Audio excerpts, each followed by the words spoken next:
abusuafo ya mamu nyina akwa ba de Babojos TV Nyankopon adom mene enye opani kese ba akwa ene ne behwetwe nkomo esrew se obe subscribe channel ya mayen wi a wa like wa share na de comment Atuahene ho se de be ya adofo na atifo enyina nso ebenya bi ahwe na dwumadi na ayekama yebebusa no ne din ene ne dwuma odi wo mpatemu ha padaro ma odi ndi sei Amini Ahmedasi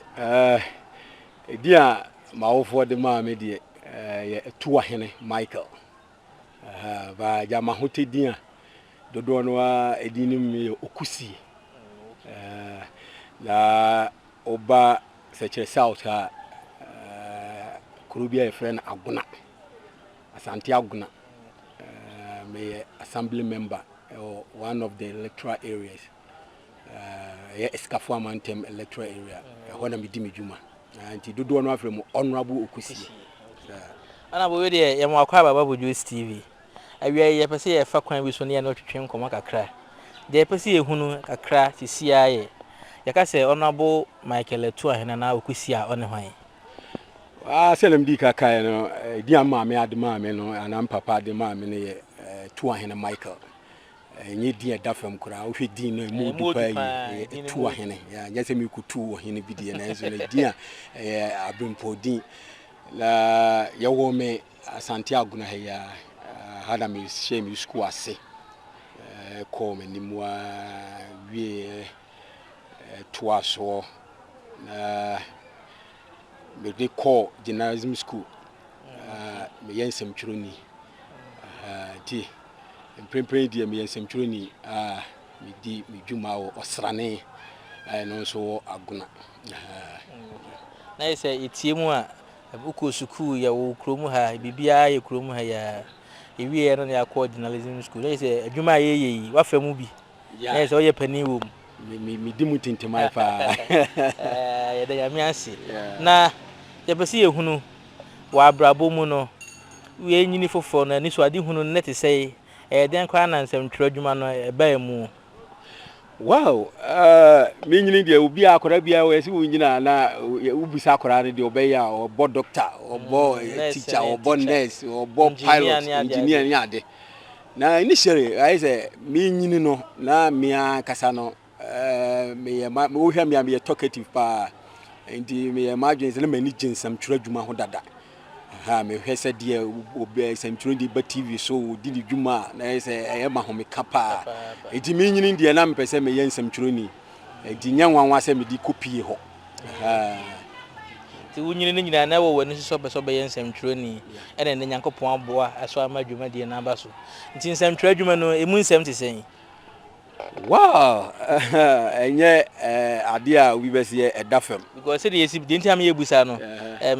ebi mo se ukomu a itime to wadu ne nsensen bebre nti pese ehun ne mapoten a e won nsem twra adwuma nim se de be ya enchirim aye ba aye pese e be ye nsem twra adwuma yi ye betimi ehun kwan be fa so atoto ye ne ma wow nsem twra adwuma ndi meka se adwuma bia o ne nsu wum na ope adwuma menka ne se sombo na ni dwumadie no kwan ni mu pa de nsem twra dwumadi mu akotene pa because obi bese o hwe the 3 arms of government and nemeka say the 4 arms of government because nsem twra dwuma no edi mu akotene because we are the watchdogs masa 3 arms no aka no because edi mu akotene pa eyi enti meka se adwuma bia wo ni nansu ewum na wo hwe ohusu yie na wo hwe wakwan yie dia yade a emu ode yie se na wo kan ye no ohaw bebre wo mu die nanso no me fa no the good side no me hwe the bad aspect no die ba me hwe the good side no the good side ni die no ma wo mu a eboa emma wo hwe nsem twra dwuma na eboa mo man ye de etumpon man ye de ekoso na nanu na ye nuanum bi wo wa omo menka ne ze sikadie ne no ma binti no bribe sem ne no ma binti no yen ka no kore won sentwro no mu se ye fita on pese obeka ne ze ye fita ne mom ze ye di sikapu anu nti no na akoka se yituntum e na wo hwe ye politicians ye ne omudi dwuma no a they are smart wa hwe ya wo mbe wia wa ma no kore ne pa ese wo ka no na kan ensemtro no de nka yade a ese ukawo no fita fita tuntum a tuntum wo no kre no na wugina ho ye de emma nanso no ye nuanum bi wo a omode no ma bia be wurawura mu amma no kre ne kanu a ese ye kanu ya ayira nanso mu wogidie pa ese ye wo nsɛmtwerɛfoɔ ni bi wo a they are doing their best. Better was papa na yebusa wa babia ufri ne wudin no oka bi say sisi angasa wo ye assembly member wo Asikafoamantem e wa Agona ye den na sai ni so de hunu ne ba mu well me wie school no me ye adwuma kakra kama na me ko share nkran so kakra nti me ba me bedru ya na me say da bi wo hwe assembly member na adwuma no a ye atuhu ache enya dia obi besi ye twiaka nti ye atuhu ache na wo beboa ma wo mpatamu a wote no edon ma ntuma ye dey akoso ati me bedru ye no na me hwe se de no ma si ko na me se da bi ese me nso ma bai de me hwe se me manfo ze wo na mo kusi o na me pese me hwe se omo nso omo domia ati me de kwahye so me first attempt ne de eno kwasem magumi ho anmu ase na ye nipa be 9 ye kan incumbent no ye miensa kan incumbent no ne ye 9 maanwe me kalizem maanwe ye wie na eze ba tosu mienu eji me hwe me modern mo no wo ahyase se bibi ahyase no nya de a obefa na easy ti me hwe me modern mo ahyase na mu se da bi se de ye masi etu anamo me bread kan na de me ko the second one na ebetimi aye dey aboa me eji second one no a me de call share so anyame ye madomo a mitimi eye nkunimdifo so challenges ben wa face wa bra obey assembly member challenges na de meka say eye bebre nsunye bebre me mfa ne sa because eye one eye tu hu ache na oba the strategy woman say wono omanfo no woda relationship na eboa mo adwuma no eyemre challenges ni de wo ho because wo hwa no ma bebre wo ho anka yepemu no nka sa amrinka ese yetimi aye dey aye nenso no unya no said ye open no because assembly ni ho na wokọ na wakọ lobby na wanya na assembly no so no eno ma no nya se wo se bi wokọ ya na ye dey na gu ho na won sa ye je se free soro ho na aba ha nti e ma ya woni bibia ye dey e kafa ho but one thing is say ya na mimi hu ni say ye depend wo only the government and the assembly no nti e yade a say collectively woni wo manfo no e na dwini bom na mo ahunu say ade we yetimi ya ebeboa ye mpezu because ka say wo twen the central government na ene wo betena wa because wo hwe o man no so ye bechiche bedru so no na no maka echi me hwe school ya ye wo mu ya na ni primary no nsuo bi toy ma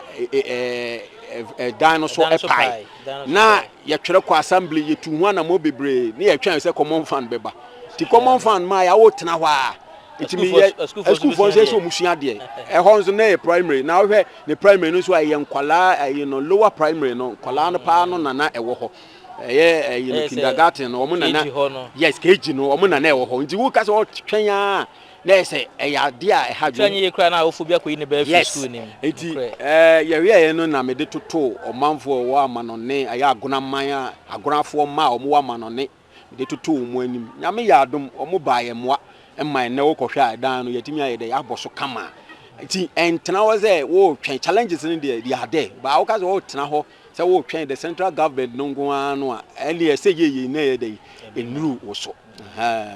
enti na me musa say so be assembly member yi e kan nsentwa adwuma na ho no ohaw bi aba nimi no ho ohaw bi amamu na eboa because say the obekwa akohunu no na oba beka ensomkyero no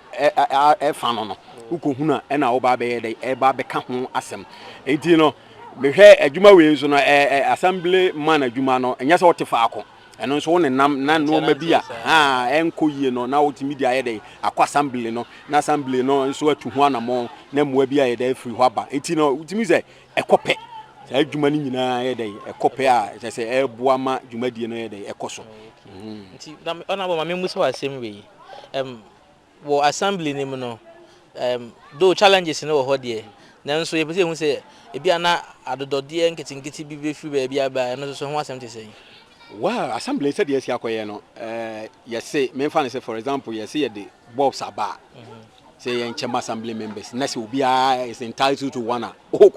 one no because ono dey ba no nim say assembly members say bia ye ha no assembly members no and government appointees we are 49 numbers 18 no say ye the abasa bia de we yen chema electoral area bia no na wo die wo mu no definitely no na won say dey e koka nti timamufo no so e bia wo na bo jiwe to nsuo bi no na bo aduane kakra ye de ba ye ne no so so atam te say wow I know the e be dina odwuma pa wo boso na e be ma bibi sa ba wow I know wo ho ba me ba ye de enye se gito bibi di ana je hye enye no ba honorable adi we ekoso yenfa entu sei ebia me di we boade eno kwasem ni amanfo eboa pa me ba ye mi hunu sese binyanza eni ba ku futrim ndi what I decided they say me take council of elders because ye won penimphobia council of elders yes ye won penimphobia o mo nim de konkan ndi ye take council of elders the council of elders no ye wo project bi na ye pese ye ya we consult them na ye no omo atena se ebia project we see ye ni so na ye no omo nyina ye dey akambom na omo de omo nim de na omo sika e de aboa na ye timi de aye dey aye because no memu aye din kakra say wo ka say wo kɔ nipa no taku ana asembo a omanfo no ya na aye din ba wonya those people no they are willing to help na no omo tena se na mo ye nhihye ya oh se si a enti say gihye jana gito bibi de and minyanya bi nanso no se je eboa electoral area no empatemu ho no de nyame adom nipa ni bi wo ho omo wo sa ahofama no a omo timi de boa ma yumadi ne koso wanya hwe kra edin ona bo no kra na ya de mu a no de edin ona bo no kra na ya de mu a na ansa no bi betu na mo bia no nipa no wani so ade hunu nti ansa na ba bepe assembly member no na wani so ade hunu ana achievements ene say wow ani so ade hunu de na bebre because me hey yempe sua so ha no ana no ma bebre wa na akachi let me recommend me predecessor honorable Nana Kwaku oye ne famude kama eboa ma pasua no so no de say yenya bia no na ekoso ekama pa na me nso no me ba no me ye madwen say no ma bi wo nso a yese mitimi de ebeka ho ne titru eye ye school nsem because na Agona ohwe schools na in sorry bia wo school ba ohwe school bi ti say wo me mpasua so ti say interbetin DA na DA school ya na akoye say a government one enya sorry bia dia che say bibi ha asole no etimi boa eye no enti ne no damakoma so say ohwe kane no na interbetin ene SD school no e wa ha no na che say utimi say challenge no na ye great pa na enso ne no nam say ensuring so titi o mu schools no ne de ka one individuals being so private school no kokoye na amadi no aye government one na amamfo eba no na esote enti me decide is mehwe hanso epa na bio na ye wo enso bi a yesusua ye nanan pension no na mo sa enom ye dinim na no nso no na ne hawo no ekọ efem kakra enti ye adwen se wo hawo kakra enti ye adwen se ye ba eno nso ye behwe na ye tu ho anamon a me ba ye no ye tu ho anamon bi na one thing say ho no ya ade a ye big project because wo hwe ni project na no a big project enti ye adwen se ye be tu ho anamon e ma council of elders no dey eboa ye ya ekope bako yi bia ye de beti mu a ye nwie peye nsuo ni nwie peye but before then no na ye say ye pay nsuo bi kura o manfo be den ebenu because na nsuo individual bi atutu bi enti ye nsuo ye ko pay NGOs bi a nyame adom mo so ba ya ye tutu bi wo vantage point bi ma o manfo a because na di nimu nyan ye no se be ye o mo no so no betimi anya bi anom a no ye tu boreholes bi wo vantage point bi ama wo mo a eno kura no boreholes do be se no watimi atu so far borehole no NGOs no boa ma ye tu mienu NGOs no mobile in different ways ebi wo ho a omo enso tutu bia mankind kra no is more than 5 ebi wo ha individual bi fia no mo atu because electricity bi wo ha use electricity ne dey enti ye ko hu ndipa no na wo pene so se wo be ya ha no ye tu wo no ho se be ya ono ye be di ni light ne be be power enti NGOs ni Arab NGOs bi a Muslim communities bi o mo ba ya o be boa ya se de enyusu light ne de eye be tu na de use light ne de eye be tra eye adwuma wo empesua no so na ya mfanso de no nto nchen nti di nim de no so ho asema kosi sei di nim de na me ka se ya tu ho anamo a ye de ba ko kotimu na sisi a me ka sai de aduru pempenso bi a na esese ye raise pillars ana ye raise walls no because walls no na wo raise na emma first no na kuro no enuru ho sese no hwe di nimu a ye benya daage kura mo kɔ hɔ mo bitimi atwa na wo hwe a na enwura bebre wo hɔ a kuro no nto no ene ye sisi dan nyina ma na ben kuro no enti erosion no take place a eye ya directly na kɔ nsuo no enti ye ne mpanimfo bi ba ho nimdiefo bi ba ho no mo decide is ese ye pagya walls no se be ye nsuo no susu ane ba e be bɔ no a na akɔ na ye hunu se da bi ukɔ pagya walls no kakra bi na wantimi am flow so a na wujahan ne saa omanfo no nkwala no bi kom ekosa wanhwa na yakokuta hwehwen enti die decide ne say ye be pause kakra na ena upagya walls num na wa flow so no eno so enya ade e dafam eyiska sempa enti ye be pause kakra na afi no ye no omanfo no akasa ne ne mpanimfo bi ne NGOs bi nso ayede akasa se be ya ye betimi apagya walls num na yatimi ya flow so kama se be ya ye betimi I say the pipe kura to anu obi kwa anu ochim ha nti no so no yade a yisikasem ha nti samra make say the etimi koti mu ye se be nsusan no eba mu no entimi nkom na nsuo ba akon so da ne nchen ono no wo so pa to ono so oyiri no oba otimi be dey ebetwi fa so nti until say ye betimi ama walls do so ama walls na akosoro na ya fru so no e say no de no ne ohawa ankasa e dey e wo ho pa da wasi wo nsuo ne ho nsem ade amaye no o kasa no ma yehu se suku a wo mpesua so isi se Agona ntabe 10 GHS ene ne primary nyina wo boa na ene ide akonya yenya yedinya wo ha eye suku mu a ya beto wo ha no sei botaye ben ena wo ma sa suku no na ide ekra na awie wo ye ne suku mu ha ama yetima beto wo ha yi o minu amedase eno kwa se sem di ka kan no na Obaguna Asante Agona na ope school so a omo konkan na omo challenge no da bia no we are in the first and we are toss we see bia mu back all competitions no nice between the two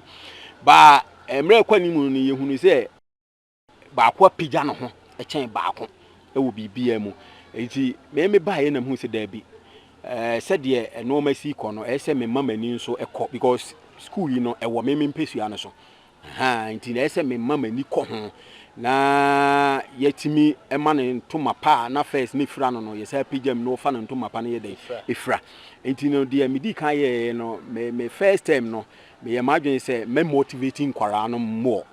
ha nti omo wie call that was last year no what I did they say me bro omo no ma be during the COVID time no me more sanitizers ne nose mask mo ne sa no ma no se bebe motivate omo omo atimi ai de esua de afi dru omo se omo kwotwom BC no so me bro omo no ma bi a omo betimi abo omo pens mo ne kamede market bro mo ba fortunately for me no na ye MP Mavis Gaza yes maybe honorable Mavis Gaza bodu so ono de project afi bia wo ye ma JHS 3 no mo kwotwe exams a wo ye nti eno nzo ye befa kwanya so ne yabona ba so pa odwuma pa o ye nya no nkwa no wo ye nwuma bebre boa sechere south mansini no mu pa o ye adwuma nti no ono beboa wo ho na me nso me fa pens ne no ma bi nzo ye den de boa ye nti ya na me hunu se da bi ese me je bibi sonko de boa school no in terms of more academics nti what I decided ne say me exams bi sonko bi dey e de ama wo mo se be ya omo ebetimi ebebo omo amemo atimi prepare omo ho yie say omo betwe BC na enti dey me decide say meyem special exams bi na special mock bi e dey omo na omo dey prepare omo ho because you see free ase apru nsu a ebru nsu a no ani ye dey eye kokko enti enkwara no say omo no exams no nya say obi an mo obi an ni ho a wabon but obi wo ha kra bi wo ho a unya practicals no enti no okotena examination ho no a bo say na ne ho po chese onye bi da enti no na ne ho po ne ade ti ade no kwa bo say yem hihie enti kwa no akotwere no wati enti e decide say da bi ye be hyase a motivate wo mo ho ni ya encourage wo mo ho enti wo hwe exams ya hyase ya ye hyase enra ye ne say ye twere BC no pepepepepe oba obi ya exams ankra na etro yi omo twere no ya set exams no standard one teachers na mo boss set exams no na me ameje ya ko bakra no me kan say police ni na de baye yeah because you pese ye say yes ye pese ye say ye BC na ye baye no ya beteso ye hunu say paper no de ye no see ya say ya fan form BC no format na bi ni afa na fi nkwara no so sitting arrangement ya ye ne say the true BC na ya print answer booklet no so ama wo mo answer sheet shading one objective one no said there esitie obc no sia ne aye ya print ya hye we nyina no suku ni sika na wo sika bi eno de mia mi botom sika na me ye imagine say wo ya adwuma mi am botom sika na me ye imagine say me de be ye na initially na me pese me extend emma form 2 form 1 fo nyina ba me hu ne say form 3 for no mo na ye say o mo mra so enti no ye say ni ye de aya abeye ade a ebisi ho da ne da enti wo hwe afi we mu a o mbetwere exams na me say November ha no mbehye BC na se enti aye adwen say ye betwera kwesi November no ha enti nru sa mre no de na utimu say ye no omo afamu ama they are well equipped that utimu say omo no etena say omo atwere exams say they know what they are doing ha enti enye dakropa de ya ye say every quarter bia no ye betwere exams ni bi say be ye betimi am motivate wo mo ana bo yire ye da wase papa na me pese bi hunu say wo de sa adwen wi ba say nkra no betwere enso hwe bi tesa suku mpanifo no say na osi ehu ne fai well many age because you say etuonya tiginafo a na eto because baby wo ho anka wo de call ye no teachers no na headmasters no ko mbeka say de ni sa adaje no because exams set no nya de dafam na we die the teachers amenyo omo wo ha no I recommend them say omo ayade omo ayadwuma so no pa because o me buy no omo je me fe so say ade no because that be and me make sure say every week be am besra omo ehwe se de nyuma si ko ti me buy am this ade so honorable nice initiative ye be hwe ne aye ti me buy me ma omo timeline say time we na me hia me question papers no me duru wo no na omo asset bibia na omo de amame eti omo aboa pa na headmaster Mr. Chei na me nshira no papa ne teachers aka nyina nya me nshira omo aye adwuma so no pa omo anso na vigilation no me am the external vigilators bad ye ma ye behwe say bibi e koso omo nso aye adwuma pa me wie ye enra paper ye no social in French no omo wie ya omo guso omo mark say be ya because ya adwen say wie ya ye do mo besa afam for revision ni ahwe say de ye kire wo mo no omo abetwere no a na afi omo anya ni asa akire omo amomo say na kai so omo answer questions no ha nti omo badwuma pa teacher say wa hade omo badwuma teacher for na be do omo asese omo so no be boasa a school for no so ehu ne say school for bi wo ho no ma mono say be ompena de sua bi asua na wo ba be ha na adwen hu ne say wo be ha na adwen nti say na omo so esu hu ne fai school for no de na medical ka no omo abo omo ho pa because the first people no edical by social and French no buy me buy ni gia no omo anya ne ahofama te say omo abo omo ho pa omo agia so say omo agia tumi so omo be exams nti e buy no e bom so obi an kwatena se ne ubitumi omo comport omo ho say they are willing say omo betimi aye nti school for no so de omo asisi omo pa for exams ya ye na said you can no my you say district so di beba so you be say busa say how be a match say district no and say education unit ne be hunu say school now organize ono ankasa no moko dem a school for na because we say braces have been nkra ni suan de e na mo ye mok de be say hunu say how bi a matchri say mpanifo be hu say school for na ye bibi say how bi a matchri oh there be a how pa de matchri because ye ne headmasters na headmaster na tenase and ya hye timetable no because anything I na kame ni share na kama ma say every month bi anke be ye baako ye be ye week ye be for 1 week because said the omo ye BC no ba ye hu say omo susua de more because no ma bi wa omo adu form 3 no ma bi won so say omo ye de obo kache enti the aye ni say every quarter bia na ye be ye baako e na district no so mock no eno so no e ba emra aka ba bi a 1 month no omo prepare akotwere BC no ena district no so deba eno so mo ye no 1 week enti ya hyehye ena say ye ba ye me ne headmaster ne board no school exams board no exam council board no mo school ma no ye tena ase a hyehye because ye teacher PTA kran so sa wo exam say omo ye okay PTA no so wo bia omo so no afi bia omo ye mo mba no enti no PTA no so de no omo so anya omo so bia be 2 enti me die we ye sesen ye no kra me so me ye be 3 enti wo mo no benya 5 enti district no so cast wo be ye ba akokora na wo anya be 6 enti wutimu se asa na makotwe enti wutimu se wo mo fasa na wo ma we mu nyina wo mo be kɔ no de ya fa mu nyina oh ye nkomo hwehwe no o ma yehu assemblyman dabre no de no nti kan su ho asem na ya hwe a school for so de nti so far o ba ye no enema ben na watimi aye achievements wow ye ba ye no emi say ye 3 years mu ni ewe na se mi di ka kan no ye adwen say ye ba ye be bofoto amma electoral area because ye ba ye na ye ni futuo bia ho nti ye first thing ye ni say ye be kwa kope accounts bank accounts bi ama mpesua no so me no ka say ye timi achieve that ye timi di foto kakra gumu a sika de meeting modin ba ekwanimu kakra na obi a unya scan free baby a na timi nya sika koto aka yeah so o hwa ye wo enoma bi ewo mantamu ho a obi pe baby ede ni bi kakra si na odi aye adwuma pe na no adwuma bi se container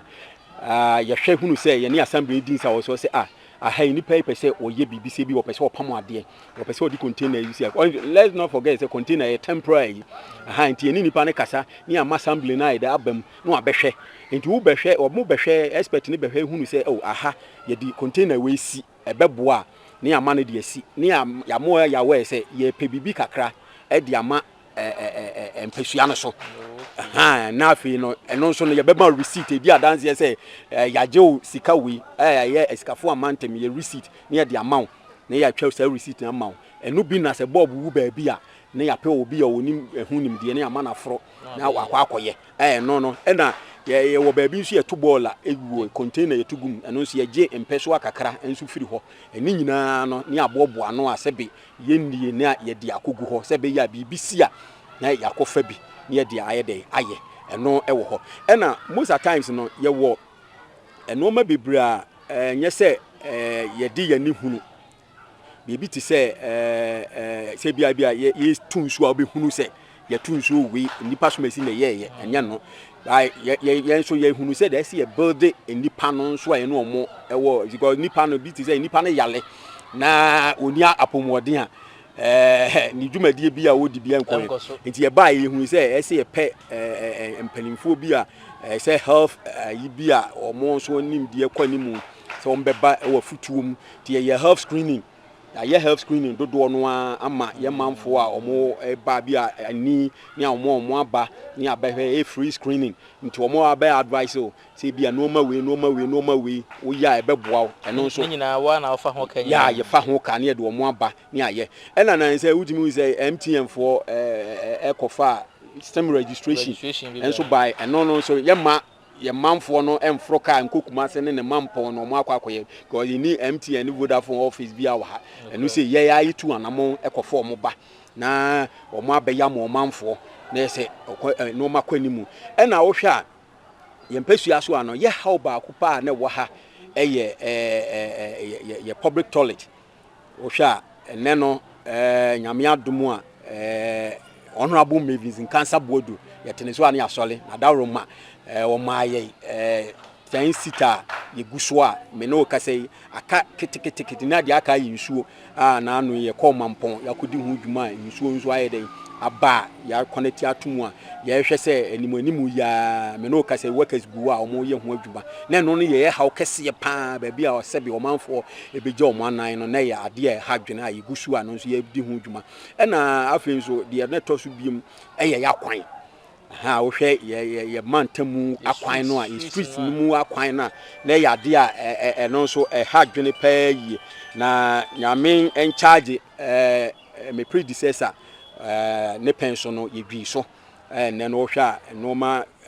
gates no mu aye ya nya ne ntie sɛ ye ya nana nkansa boadu aye biafo na dawroma ye nya ne ntie sɛ enche bia ɛno nso no wo hwɛ community center anim wo de aboa bibu a enche bia na dawroma ɔso wo beba na waba abɛyɛ ama ye nso ye street no a wo mu a ye kan ntimi nkɔ kan ntimi ma no ye timi ayi ne nyina nti so far de ye mantamu ha de ye hawa na ye public toilet ne ye yakwan no a no nso no mpanimfoɔ ama ya no ho ba ɛne bi wo nso street light ɛno de medical aka sɛ ewu a yetimi replace ye nya sika kakra bi yetimi ya ɛno nso ye gusu a yetu ho anamo pa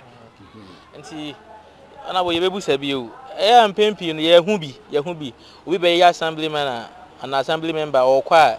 ye de moto bi ba na o ba won sa kan de because the me nsan ni de aka na wo ko nti won sa kan de milia no kwasem ni mama sere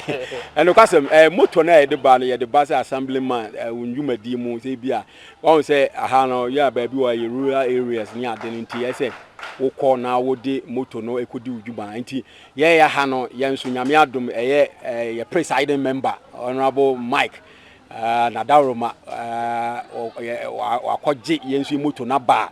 ye nso no obi ansaka ne dia ye de wo ho a ye di edi dwuma ye de wo ho ye nsaka ye di bedi dwuma boa mantamu ho no moto ye de ba ye nkase ye nkoton ni na ye de bre ye assembly members nse mfa ni dwuma nti ye nso ye de no wo ho ye de edi dwuma eboa ebeda wase papa o akwanya sonkwa de ama ye ne ye no watwetwe nkomo yi woni so ade hunu mu ese wo ba watwa o ye twa o first time wi woni so ade hunu mu o woni so se wo beko ana wo beto aso bi o assembly member dwumadi no ye de ba se ye ba besom nti no ye nya wie ye som no edi kan no nti no ye ntimi nkase ye kwa na ye ba da amfo ende kire no nto aso nti no ye modern mu a ye bebo no ene o manfo no be hu se nipa sumasi osese ye sama ne kobiem ena one thing is obi bia o first time no ya na o how kakra bi wo so nya hu no so ayese wakɔ form one foforo wo ye first fresh ano no ma bi wo hɔ a nya hu no so to kwa assembly wo kra no ma bi wo a committees ye do beto so no nye ne nyina na wo hu no so to first time ne de ye friend say warm up exercise bi a wo ye enti na eduru hɔ na nyame se ye nkɔbie mu a ya omanfo no ana be kire se ye be kwa na se ye nko ye da wano as papa ye de nkomo twetwe ne besia na ansa na ye be ko ne bia na obi bi ka kire video yi otima mufu be hwe bi e be ko ewiase afa na nyina nso e bia na obi bia be ka kire adofo ne atifu a hwe yen yo binu ameda se pa ne Bojos TV mo bwadwuma pa nyame enhyira mo mo nso no mo ba ye mpesu aso na mo ne ye be kasa na mo hunu hawo a ekoso na mo timi de ayi akwamaye die meka akire omanfo nyina ne se normal emu no ye din abebia no ye mfa so bo no mu obia na emom ye ya ye moye ho so se be ya ye bitimi aboa ama ye man Ghana ene ye mpehua so aye wo mu no ebitimi aye den atumpon na akwanimu na ebio me mabunu me ye mabunu ntino mabunu de da bia me no mu santi na wo behum bia mabunu na me no mu di dwuma me sere o mo se mre kwanimu no nwomahua yade ye de ehia pa nwomahua de ye de mawa na ese wusumu yi nti mesre maburu se obia disua wusua bia no na obia bibia se bia adwuma sua na wusua disua na wusua obefa ne yi na wusua de oye bia yi se be ya daachi bi no ene kokofu bia ni ba bia eno ne kokofu a oye nti wo maame ana papa de waku school mu a ese oye de wusua de se adwuma sua na de watomu a ese wo nso oye de ohwe na wusua ne yi na wodi dwuma na mesre se Asikafoamantem man se yenyina yenkamum na Asikafoamantem electoral area ha no emfa no to mapanye den emfra because yenyina ye boa eyi ni a ene beboa yenyina e ka se we die nipa somasi na ye jama no ana ye ja abo no so won ye yi ni se woni ani munti we die na dia na afezu mefa kwanya we so na ma recommend ana ma hye minua no ma me no mu di dwuma no nkran na mabo mo abaso unit committee members no nyame adom omo ba dwuma pa omo aboa because omo adwuma eso omo so ye to aba omo adwuma eso no ze nka omo kra na meme de ka mema yes MP no wo me mpesu aso meme koji information na am de abra omo na omo di etu ana monti me unit committee members Frankies Ike Roman Soldier nyamindi pa bisa nkroma omo badwuma pa they are all doing their best se be ya bronu so be fa ne ntuma pa afra na onua manya sa akwanya nso de na masre Agona man ese nyame ya domo a ebi si da yakofa homecoming chenchire bi a yede ba ya Agona workers asante Agona workers homecoming mesre se obi a otime ne sa amre bia no ana obehwe sa amfuni bia se ye nyina ye bafie ye bafie ese baby biara we baby bia obia fadwuma wo ye yese se wo de wo nya dwuma akora na to se nyame a wa ye dwuma pen kora wo ye worker eti wo bia na bafie ye wo kwanto mu ba bia no amano nefo nyina we nko ade besere se wo amano ne na wo betimi nko a se dwuma nsi wo kwan nko a na wo betimi nko a eye 13th to 18th April eye Easter bosumi ni mu a ene ye di dwumadie we ye den hyehyɛ so ti ye besere obi bia se wo ya Agona banko a dia ana se wa betena Agona abedu dwuma pen na Agona da wakoma so a obi bia mrafie because ada no activities ni dɔɔso ye be clean up exercise ye be health screening ye be games ahodo indoor games ne de keka hu na outdoor games ni nyina ohu ye be yes anu mani nyina na afi day no a ye 18th na ye de bana kasa no Easter Monday no ye de bana kasa ye da purpose ana ye butan ye si ye ni su nyina ne se ye be lighting Agona ye pese Agona eye shirin se mo pe nkania ni ye di afa Agona nyina ti ba bia be fa tokoro bia mu no bo se bob ebo ho na se na bo mentwa no a se wunti wo abrochire na wo hwe na wunti makra na sikase na ye se wo de wo frɛ ye edi si ye so se bia mentimi mo na enso me to light ba ko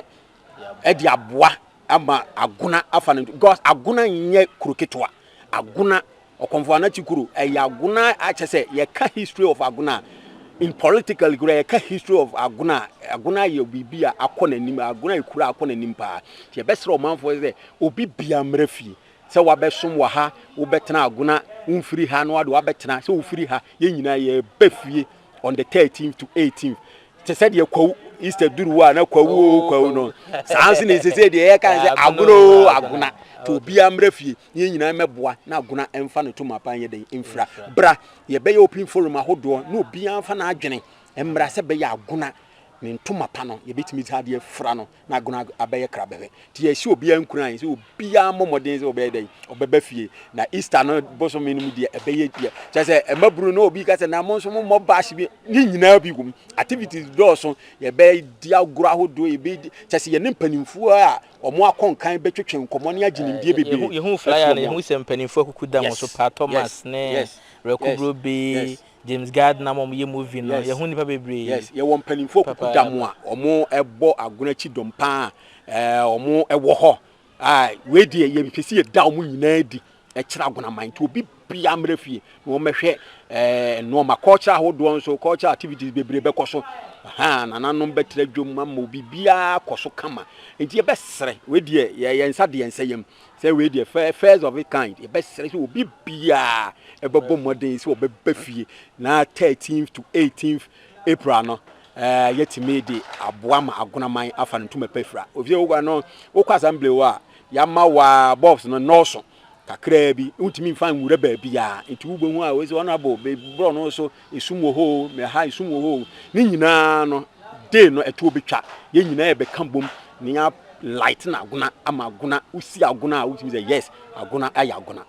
yada wase papa wa kwanya sonko a odi amaye yesese uguso hwe Bojos TV na wa like wa subscribe na wa share ama obi a wonya bi nhwe ye nso anya bi ahwe ona bo we de wo osane FM de ye nso ye pese ye de ade sek de keto betu anim se wadaro ma wotena wa fidie kase so ano abo ye nso abo ye ho dawuru kakra amaye se de be ya nipa dodo na nso ebetwe wani abehwe na ye nso ye ni so ade hunu na ye bota ye atema bemsa ye beda wasi wakonya so nkwan ade amaye ene na men kan say ese so Agona nso yenya FM nso bi wa ha ye osrane 92.3 no so ebodwum ebori adwuma pa see na Agona nso den nya men enche bi e be say nya TV station so aka se be ya Agona no kasa na ese be bia no ye din ya timi akodo yen so ye bom abaso ene adwuma pa mo afato mo so asem mo ye hwe mo series no na mo dwumadi na mo timi say mo portray Agona pa mo pese Agona ekonanim nyame nhyira mo pa nyame nhyira mo busuafo ye de mo besi ha na akra se honorable Michael Atuahene ye Okusie Asikafoamantem wa Agona assembly member ene ne na twetwe nkomo no esrew shema de wonya bi nhwe ye nso enya bi nhwe na aboa ama ye nyina no ya ye nkunimdifo wa abrabom nyame nkan nyina ho yakra o bye bye.